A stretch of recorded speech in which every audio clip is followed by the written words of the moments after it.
మాసంలో త్రిమూర్తుల వారి యొక్క అనుగ్రహం కోసం మనం ఎలాంటి పూజ చేయాలి, ఏ మేళాను ఏ విధంగా సమర్పించాలి, ఎన్ని మేళాలు చేయాలి అని ఈరోజు ఈ పూజా విధానంలో అయితే చూసేద్దాం. కార్తీక మాసంలో త్రినాద మేళాలు చేయడం చాలా మంచిది.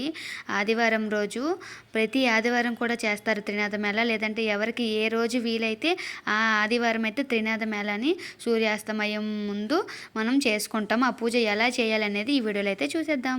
నా వీడియోని స్కిప్ చేయకుండా చూడండి. వారి పూజ ఆచరించడం వల్ల మన ఇంట్లో ఉన్న ఆనందం చాలా రెట్టింపు అవుతుంది. త్రినాద మేళాను చేస్తే అస్సలు ఎన్నో జన్మల పుణ్యం లభిస్తుంది. బ్రహ్మ విష్ణు మహేశ్వరుని ఒక్కసారే పూజ చేయడం అనేది చాలా విశిష్టత. కార్తీక మాసంలో పౌర్ణమికి ముందు వచ్చే కార్తీక ఆదివారాల్లో త్రిమూర్తుల వారి పూజను చేయడం, మనకి త్రినాద మేళాన్ని చేయండి అని అడుగుతున్నాం కదా. ఎక్కువ మంది అడిగారు కార్తీక మాసంలో త్రినాద మేళాన్ని ఎప్పుడు చేయాలని. కానీ కార్తీక మాసంలో ప్రతిరోజు కూడా ఆ ప్రతి పండుగతో సమానమే. కార్తీక పౌర్ణమికి ముందు వచ్చే ఆదివారాల్లో అయితే ఈ పూజ చేసుకోవడం చాలా మంచిది. కార్తీక మాసం వచ్చే పౌర్ణమికి ముందు వచ్చే ఆదివారమే చేయాలి, లేదంటే చేయకూడదా, మిగతా రోజులు కుదరవా అంటే ఆ రోజే చెయ్యాలని అడుగుతున్నారు. కాదండి, కార్తీక మాసంలో వచ్చే 4 వారాల్లో 4 ఆదివారాల్లో మనం పూజ అయితే చేసుకోవచ్చు. త్రినాదుల వారి పూజ అయితే చేసుకోవచ్చు. ప్రతి సంవత్సరం వరలక్ష్మి వ్రతం, వినాయక చవితి పండుగలు మనం ఎలా చేస్తామో అలాగే త్రినాద మేళాను కూడా మనం 3 మేళాలు, 9 మేళాలు, 5 మేళాలు అని చెప్పి పూజ అయితే చేసుకోవచ్చు. త్రినాథ స్వామి వారి పూజ మనకు వీలైన మన స్తోమతకి తగ్గట్టు వీలు బట్టి చేసుకోవచ్చు. త్రినాద మేళాన్ని ఎలా చేయాలి మొత్తం కథ అయితే బుక్లోనే ఉంటుంది. త్రినాద వ్రతం బుక్కు తీసుకుంటే పూజా స్టోర్లో మనం పూజ ఎలా చేయాలో తెలుస్తుంది. సో నేనైతే త్రినాథ స్వామి వారి పూజ అయితే దీపాలు నేను 9 మేళాలు చేస్తాను ఎప్పుడు కూడా. ఇంకా మనకి మర్రి చెట్టు ఆకులు ఉంటాయి కదా, మర్రి చెట్టు ఆకులు కూడా తేవాలి. ఇంకా ఒత్తులు చేసుకోవాలి. కార్తీక మాసంలో ఎప్పుడు పువ్వొత్తులు పెట్టుకుంటే చాలా మంచిది. ఇంకా 365 ఒత్తులు ఏకాదశికి పౌర్ణమికి మనం చేస్తాం కదా. ప్రతిసారి పూజ చేసినప్పుడు కూడా వస్త్రాన్ని సమర్పించుకోవాలి. ఇంకా పత్తితో అయినా ఏ ఇబ్బందులు వచ్చినా తొలగిపోతాయి. మనం త్రినాద మేళాన్ని చేసుకోవడం, ఆ కథ విన్న తర్వాత ప్రసాదం తీసుకోవడం కూడా చాలా మంచిది. ఏ ఆదివారం వీలైతే, అందరికీ వీలు కాకపోవచ్చు, ఏ కార్తీక మాసంలో ఏ ఆదివారం వీలైతే ఆ ఆదివారం తప్పకుండా త్రినాద మేళాన్ని అయితే చేసుకోండి. త్రినాద మేళాకు కావాల్సిన సామాగ్రి చాలా తక్కువ అండి. ఒక కొబ్బరికాయ, అటుకులు, బెల్లము, పాయసము, వడపప్పు, బెల్లము, ఇంకా తాంబూలము. 9 మేళాలు అయితే 9 తాంబూలాలు పెట్టాలి. 5 మేళాలు అయితే 5 తాంబూలాలు, 3 మేళాలు అయితే 3 తాంబూలాలు పెట్టుకోవాలి.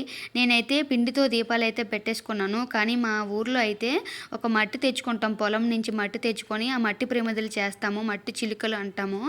మట్టి ప్రమిదలు అయితే నేను 9 మేళాలు చేస్తాను. గంజాయి కూడా పెడతాము. గంజాయి కూడా త్రినాద స్వామి వారి మేళాలకు లాస్ట్లో గంజాయి కూడా వేస్తాము. కొబ్బరి పీచు ఉంటుంది కదా, కొబ్బరి పీచులు చిదిపేసి ఆ పీచులో గంజాయి అయితే వేసుకుంటాము మేమైతే హారతి ఇచ్చే ముందు.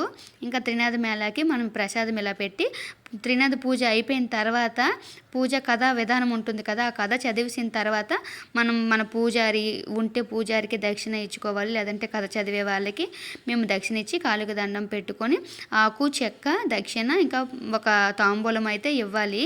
ఇంకా బ్రాహ్మణులకి ఎవరో ముత్తైదులు అయితే వాళ్ళకైతే ఇవ్వాలి.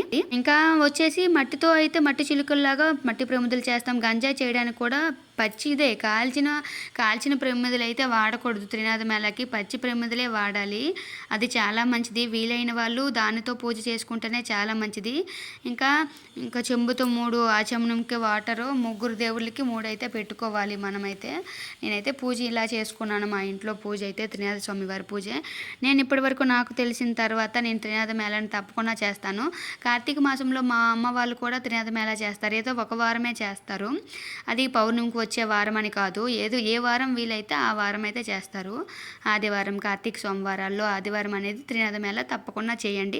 ఈ కథ విన్న వారికి కూడా, ఆ కథ చదివిన వారు, అక్కడ ఉన్న ప్రసాదం తీసుకొని వెళ్ళిన వారికి చాలా మంచి జరుగుతుంది. చాలా ప్రశాంతంగా కూడా ఉంటుంది. ఈ రోజైతే మా ఇంట్లో త్రినాద మేళా ఎలా జరిగింది. వీడియో నచ్చితే లైక్ చేసి నా ఛానల్ అయితే సబ్స్క్రైబ్ చేసుకోండి. మీరు కూడా తప్పకుండా త్రినాద మేళాను చేసుకోండి. మీ స్తోమతకు తగ్గట్టు ఎవరికి ఎంత కలిగితే అంత పెట్టుకొని, మనం ఎక్కువ ఆడంబరాలు ఏం అవసరం లేదు. మనకు ఉన్న దానిలోనే పూజా సామాగ్రి కొనుక్కొని, ఇంకా నేనైతే ఈరోజు ఊరు నుంచి అయితే తెచ్చుకున్నాను గంజాయి. నాకు హైదరాబాద్లో దొరకట్లేదు, అందుకని చెప్పి నేను పూజ చేస్తాను నాకు వీలైనప్పుడు. Thank you for watching. Thank you very much.